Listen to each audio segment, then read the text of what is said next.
മുമ്പോട്ടു പോയിരുന്നെങ്കിൽ ശാപത്തിന്റെ നടപടിക്രമങ്ങളെ ലംഘിച്ചുവെന്ന കുറ്റാരോപണത്തിന് വിധേയരാവുമായിരുന്നു.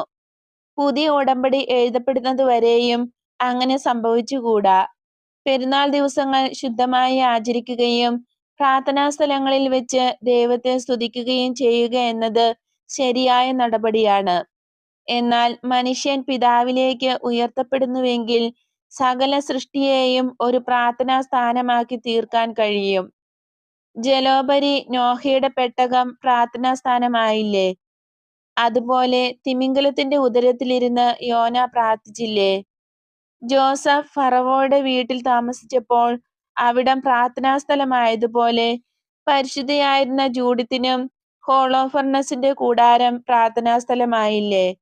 പ്രവാചകനായിരുന്ന ദാനിയേൽ ഒരു അടിമയായി താമസിച്ച അവിശുദ്ധ സ്ഥലം തന്റെ ദാസന്റെ